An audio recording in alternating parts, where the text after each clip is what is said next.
What's going on, everybody? Welcome into the Baltimore Ravens Rundown. My name is Joey Peterson. We have a ton to get into on today's show. Starting up, Ravens make multiple coaching staff moves. Jesse Minter doing a move I like a lot and a move that I don't like too much. Okay, first time I've kind of pushed back on a Jesse Minter decision. I'll let you know what that is.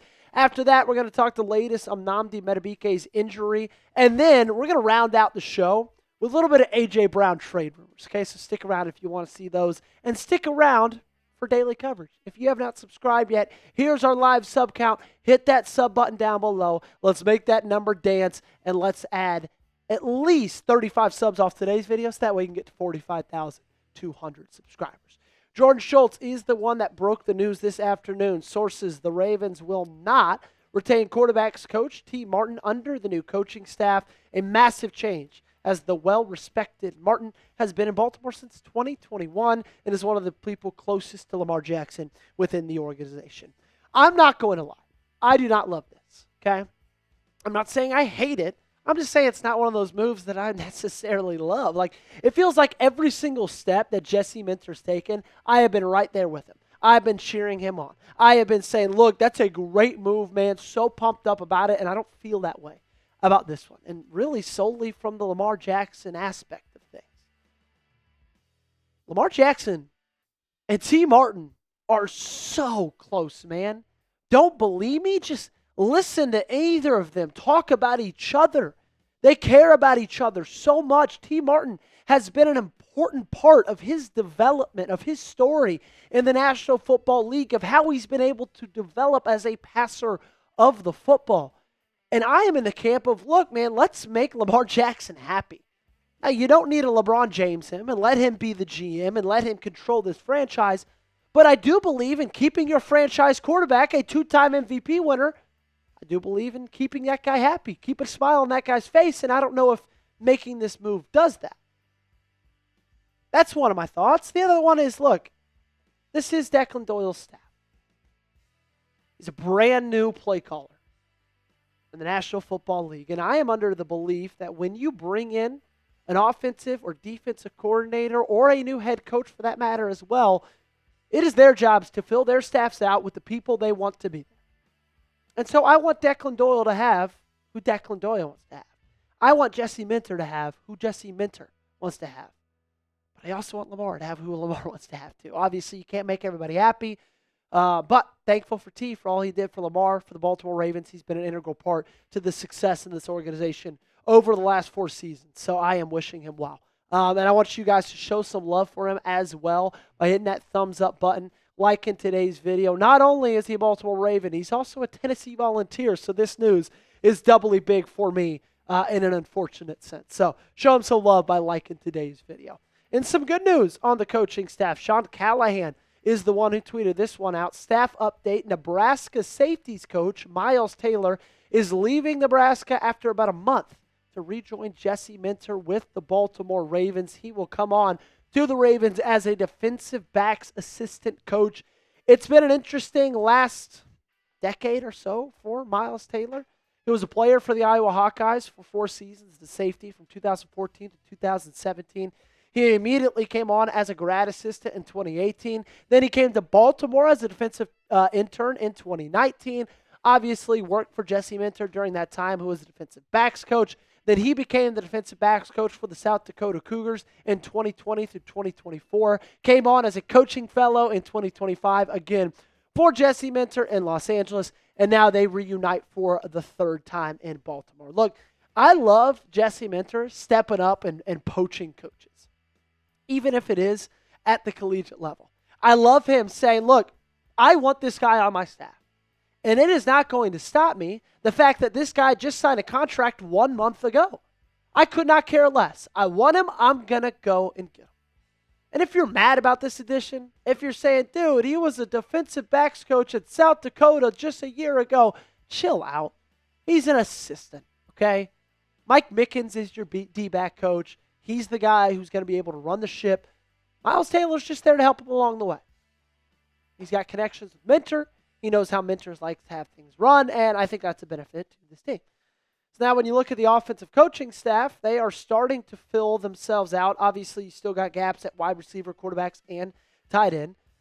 The defensive side of the football is starting to fill itself out as well. Really, you just got to fill defensive line and outside linebackers. And after you hired Anthony Weaver yesterday, I would expect those two position groups to be filled out sometime soon. But man, I really, really am excited about this staff. And if you are right there with me, spam those me's down below in the comment section. Really think things are starting to come together. Can't wait to see where they go when it comes to quarterbacks coach, defensive line coach, things of that nature. But so far, what they've done, the hiring process, I've really, really liked. All right, let's talk about Nnamdi Madubuike. If you have missed it, Mads has been very, very active on Twitter, which isn't very like him, right? If it was Marlon Humphrey being active on Twitter, like we wouldn't really even bat an eye. That's just a normal Tuesday. But when it's Nnamdi Madubuike and he's tweeting things out like good news with the prayer hands emojis, this came last Friday. We discussed it a little bit on that show when we talked about, I believe, the Declan Doyle news. That wasn't his only tweet, though, in the last week or so. This one a little bit more recent, a little bit more impactful. This was yesterday. He tweeted out this picture. You're either going to quit or keep going. They both hurt. Choose wisely. Now, we don't necessarily know exactly what he's referring to in either of these tweets. I think we can assume he's probably talking about his injury and his availability for the 2026 season. It feels a little bit like he's a wide receiver, if I'm being honest. Like, does this not sound like a diva first-round pick wide receiver tweeting after the second year where he really doesn't like his quarterback anymore? Like cryptic, you don't know what's going on. Regardless, I think both those tweets lean to good signs, which I will take that update any single day of the week because if you remember where we were in late September, you didn't know if Nnamdi Madubuike was going to play a snap again. In fact, John Harbaugh spoke to the media in late September and said to the news conference that he's out for the year and there are questions whether the neck injury could jeopardize his career as a whole, which was devastating in real time because of how dominant he'd been through the first 2 weeks of the season. But then when you step back and take a further view, you're like, okay, that's devastating for the future of this team because we knew that Mads is going to be a big part of it. And man, he started hot in 2025. 7 tackles, 2 tackles for loss, 2 sacks, 9 quarterback pressures, high quarterback pressure rate for an interior defensive lineman. Having him back in 2026 is going to be massive for Jesse Minter, this Ravens defense, this Ravens team as a whole. I think another thing it adds, like as a benefit, is it impacts draft strategy a little bit. Gives you a little bit more flexibility. You had so many holes to fill if Nnamdi Madubuike was not going to come back. Edge rusher, interior defensive lineman, interior offensive lineman, all being at the top of that list. Now if Mads comes back, and if he's back for 2026, you still need interior defensive lineman for depth purposes, but it's not as big of a need early in the draft as it is if he wouldn't have come back. You think he plays in 2026? Let me know by giving me a yes or a no down below in the comment section. Weigh in with your answer and tell me what you think. If you want to know what I think about our friends over at Prize Picks, I only think great things because they are the awesome sponsor of today's show. And if you guys did not know, the big game is almost here. And there's no better way to cash in during America's biggest sporting event than Prize Picks, where it always feels good to be right. And since the big game is right around the corner, that also means it's your last chance to get into the football action before next season. So close the season out right with Prize Picks by getting $50 instantly in lineups when you play your first $5. This week, Prize Picks has a special max discount for the big game live in the app now. Drake May just needs 1 passing yard for the max discount to win. Just to add another player to your lineup, and if your picks hit, you can cash in. Join millions of users and sign up for America's #1 sports picks app. Here is our lineup with our friends over at Prize Picks. Of course, I took the more on Drake May, half a passing yard. I took the less on Ramondre Stevenson for 50.5 rushing yards. And around this thing out, I went ahead and took the more on Cooper Kupp, 32.5 receiving yards. Download the Prize Picks app today and use code CLNS to get $50 in lineups after you play your first $5 lineup. That's code CLNS to get $50 in lineups after you play your first $5 lineup.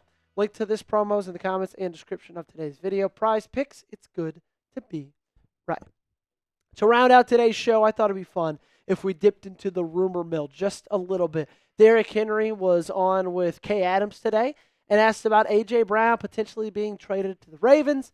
And he said, quote, "We would gladly love to have him. And you are not alone in that, Derek, because I, for one, would love the addition of A.J. Brown as well. I mean, if you just look what he's been able to do over the last 4 seasons in Philadelphia and in Tennessee as well, this dude is an absolute monster. The fact that he got 1,000 yards with a Kevin Patullo run offense where all he did was run hitches all game long is so incredibly impressive. And I think what I love the most about A.J. Brown is his fit with Baltimore and the fact that he gives Lamar Jackson a new type of receiver that he's never had before. A big body, big target, X-receiver, a guy who can beat people vertically but also can win a contested catch and a jump ball if he needs to as well.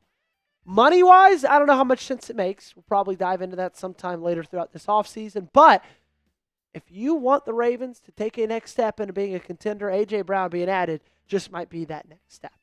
Should the Ravens trade for A.J. Brown? Give me a T for trade, P for pass down below in the comment section. Weigh in with your answer. And we're going to get on out of here. But I appreciate you guys for hanging out with us. Follow me on socials, Twitter and Instagram. Make sure you're subscribed to the channel. Daily Ravens videos right here on the Ravens Road.